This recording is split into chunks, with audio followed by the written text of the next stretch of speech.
Bonjour, êtres du petit peuple, elfes, fées et corrigans. Un grand merci à tous les nouveaux abonnés qui ont récemment rejoint la chaîne. Merci aux anciens également, qui continuent à me suivre, qui sont fidèles. Merci pour vos likes, vos partages et vos commentaires. Surtout, n'hésitez pas à en laisser, je vous y répondrai avec un grand plaisir. Alors, on se retrouve aujourd'hui avec une présentation de l'oracle des 7 énergies de Colette Baron-Reid.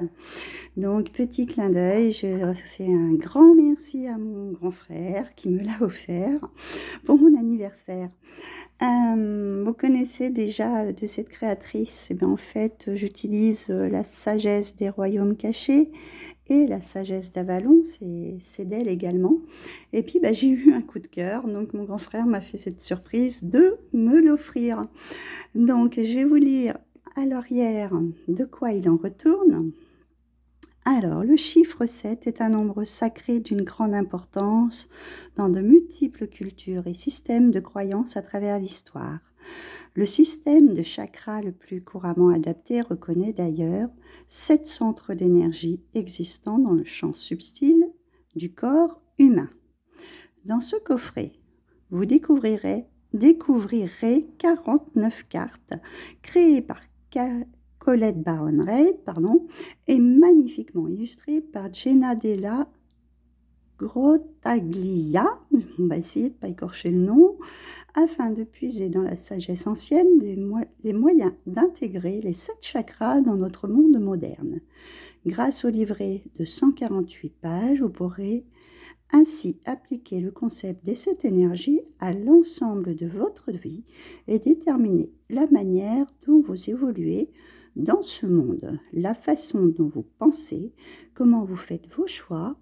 Au fil de la pratique, vous recevrez des conseils avisés pour vous guider vers l'existence la plus harmonieuse et authentique qui soit. Alors, c'est une petite boîte cloche qui s'ouvre sur le côté, j'aime bien aussi, avec un fond dans les tons mauves, une sorte de petite bulle ou des, comment on appelle ça, les petits ronds, j'ai des orbes, co-créer les plus belles manifestations. Alors, on va sortir, enlever ça, il y a des petits trucs. Et le fond de la boîte, pareil, avec tous ces petites bulles, ces petites orbes dans les tons mauves. Alors, nous avons un livret, des cartes avec des tranches d'un magnifique bleu, ça j'adore, et un arc-en-ciel en forme de spirale. Bon, petit clin d'œil, mon frère, je pense qu'il comprendra pourquoi je parle d'arc-en-ciel. Ayant fait une sortie ce week-end, l'arc-en-ciel était déjà présent. J'avais même pas fait la corrélation. Du coup, je vais vous présenter, après les cartes, nous avons d'abord un petit livret aussi. Alors, dans ce petit livret, vous avez un sommaire qui nous parle donc les cartes et leur signification, une introduction bien sûr, comment utiliser l'oracle, comment cet oracle vous servira-t-il? Et donc, dans les cartes et leur signification, les 7 premières sont de l'élément terre, les 7 suivantes sont de l'élément eau. Ensuite, la 3e énergie sera le feu, la 4e, l'amour, la 5e, le son, la 6e, la lumière et la 7e, la pensée. Et après, on a ressources, remerciements à propos de l'auteur, à propos de l'artiste. Donc, une introduction. Je vais falloir que je m'y penche, parce qu'il est arrivé tout à l'heure et j'ai eu envie de vous la faire tout de suite. Donc, voilà. Je vais me plonger un peu plus dessus. J'aime beaucoup, en fait, les 7 chakras. Déjà, à la base, c'est quelque chose avec lequel je travaille régulièrement. Permet d'être en harmonie avec soi-même aussi, et en harmonie aussi avec les autres. Donc, tirage à 2 cartes, tirage à 3 cartes, tirage du croissant des 7 énergies. On peut faire ce tirage peut-être à la nouvelle lune ou à la pleine lune, ça peut être intéressant aussi, parce qu'il a une forme de croissant, je trouve. Comment cet oracle vous servira-t-il? Donc, porter ses fruits. Mon message pour vous. Et ensuite, bien sûr, on passe aux catégories de chaque carte, puisqu'il y a 7 fois 7 en fait, catégories. Ok, elles sont numérotées. Par contre, on n'a pas les images, mais c'est pas grave, on les a là. Ok, donc ça c'est pareil. Et à la fin, ressources, on nous parle de numérologie. Et les remerciements, et à propos de l'auteur, et à propos de l'artiste. Voilà. Alors, on va continuer avec les cartes. Donc, nous avons la magie de la Terre, pour la numéro 1. Donc, elles ne sont pas en effet glossy, un effet brillant. Elles sont mates, donc c'est vrai qu'elles glissent un petit peu moins que les autres, mais elles étaient trop magnifiques pour passer à côté. Les racines de l'abondance.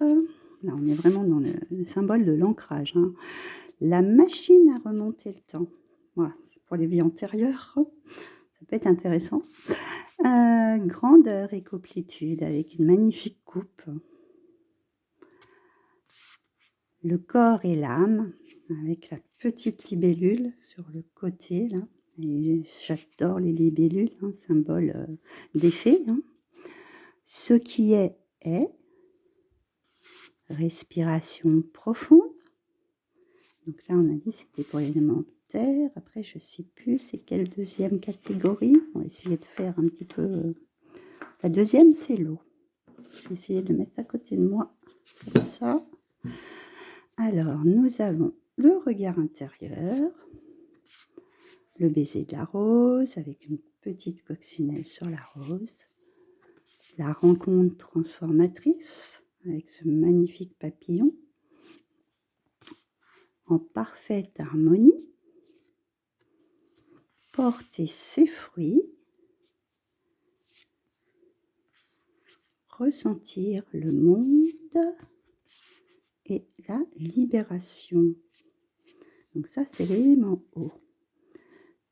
Troisième, c'est le feu. Alors, nous avons la puissance de l'action, la souveraineté, le compteur, le pouvoir du but, bien sûr, réveiller le lion, signe de feu, le lion, tout à fait. Petit clin d'œil à mon frère aussi pour celle-ci. Intention et motivation. Exposer et révéler. Oups, j'ai encore tapé dans le bras. La quatrième, nous avons l'amour. Bon, on a deux magnifiques éléphants. Douce étreinte. Guérir le cœur. Lâcher prise. Important le lâcher prise. De petits colibris. Ça, c'est pour une amie. Qui se ressemble. Amour infini. C'est magnifique celle-ci, j'aime beaucoup les tons. Une grande symphonie, encore des colibris. Et ensuite s'ouvrir à ce qui est. Donc ça, c'est, je vous ai dit, l'amour. La cinquième, ce sont les sons. Je vais tourner la page en même temps pour voir la suite. Alors, les sons, nous avons éveil de votre génie inné. Présence lumineuse. L'appel de la muse. L'esprit apaisé. L'écoute. Oh, un petit fennec, j'adore. S'ouvrir pour découvrir. Affabulation et mensonge, on a Pinocchio. J'aime beaucoup. J'aime pas le mensonge, mais Pinocchio, j'aime bien. Parce que finalement, ils ne m'ont pas... Après, ils rentrent dans l'ordre, il sait que le mensonge n'est pas bien. La sixième catégorie, pardon, c'est la lumière. Alors, ça va jusqu'à 42. Nous avons voir au-delà. Oui, avec le troisième œil, bien sûr. Tout à fait. J'ai encore tapé dans le bras. Le cadeau de l'oracle. Possibilité infinie. Oh, faites un vœu. Oh, elle est belle aussi, celle-ci. Là, on y voit que l'enfant, il y met tout son cœur. Hein. C'est vraiment comme ça qu'il faut faire des vœux. La croisée des mondes. Vision éclairée. La chouette. Oh, elle est magnifique aussi, celle-ci. Illusion et réalité. Et donc, la dernière catégorie, nous avons les pensées. L'esprit de gratitude. Merci mon grand frère. Il faut toujours remercier oui, des choses de la vie, même les choses les plus simples. C'est vraiment très très important pour donner, recevoir, l'échange, le partage. Hein. Divine matrice, au-delà de l'ordinaire, oser l'inexploré, révérence sacrée. Oh, elle est belle aussi avec la clé et ce cœur. Éclat de magie, magnifique lotus. Et la dernière, libération volontaire avec ses pissenlits pour faire des vœux. Voilà, donc on va faire comme d'habitude. Hein. On va faire un petit tirage. Donc, j'ai pas eu le temps de trop l'étudier, donc on va peut-être partir sur une carte, voir ce qu'elle nous dit, 1, 2 ou 3, on va bien voir. Et puis lire les messages en conséquence. Je pense qu'après, j'approfondirai. Je pense que chaque... Bon, celle-là, elle veut venir. Hein. On va aller déjà voir celle-ci. Oh et je vous ai dit, il faut faire des vœux soufflés. Libération volontaire. Bon, je vais déjà prendre celle-là, puis je verrai si j'en reprends une autre après. Hein, on va faire comme ça aujourd'hui. Alors, on a des textes qui sont assez longs, donc on va déjà voir ça. Concept clé. S'en remettre au plan divin.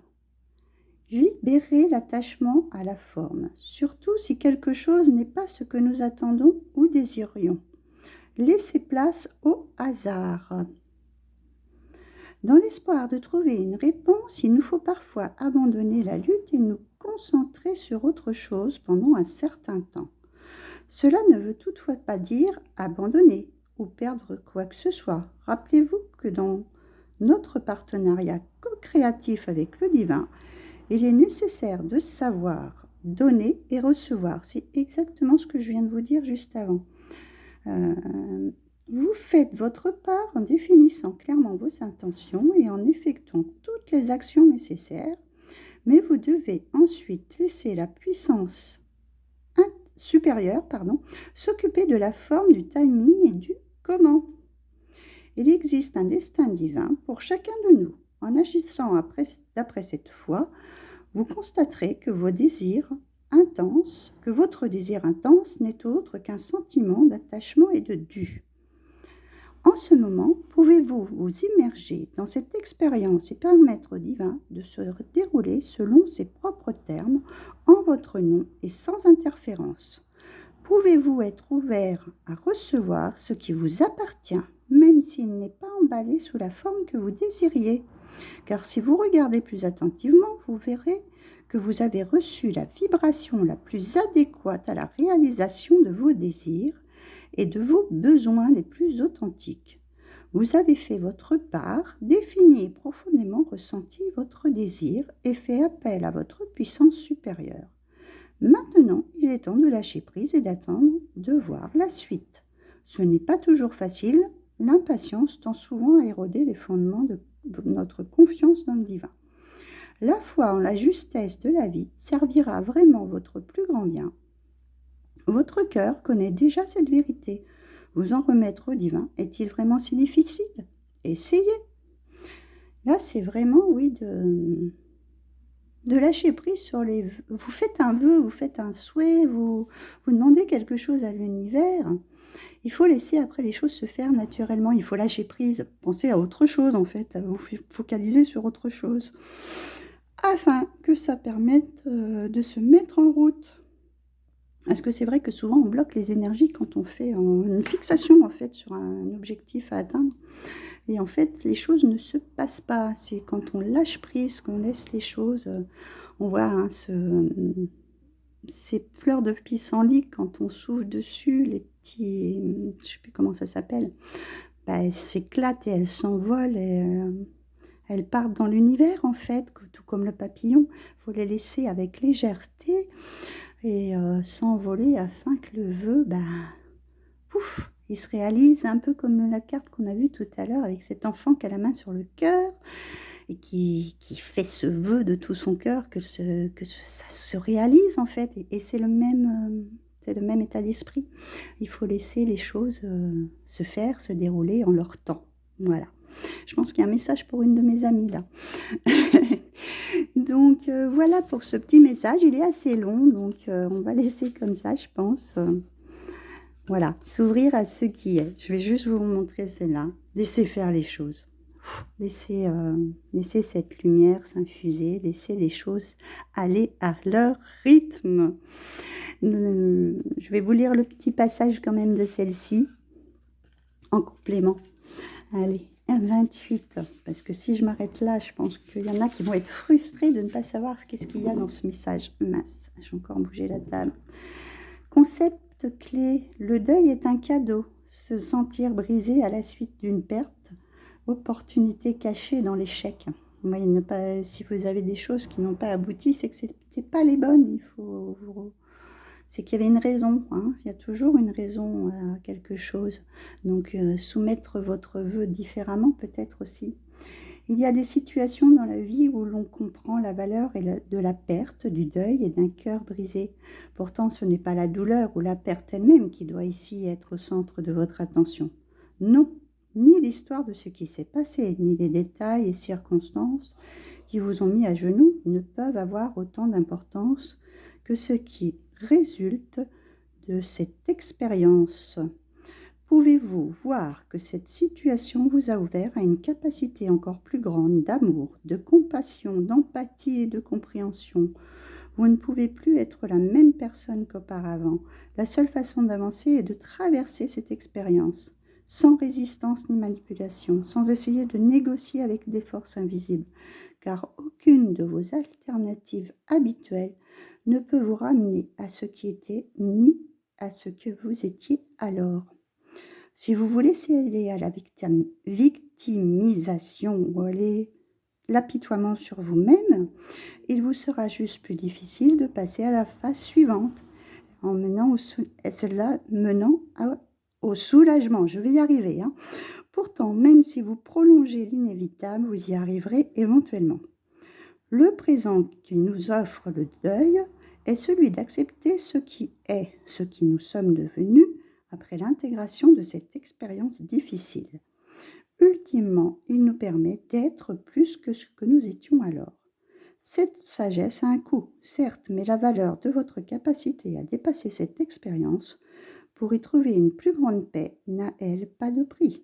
Aimez-le, vous, qui résulte des souffrances causées par les défis et des leçons de la vie. Donc voilà pour ce message, plein d'espoir aussi, on voit toutes ces étoiles, c'est aussi tous ces vœux. Laissez les choses, voilà, un peu comme ce pissenlit s'envoler. Laissez ça derrière vous en fait. Voilà, s'il y a des choses à clôturer, si vous voulez partir sur de nouvelles choses, des nouveaux départs, il faut laisser tout ça derrière soi et passer à autre chose. Donc voilà pour ces petits messages avec donc l'oracle des 7 énergies de Colette Baron-Reid. Je vous dis à très bientôt pour une autre vidéo.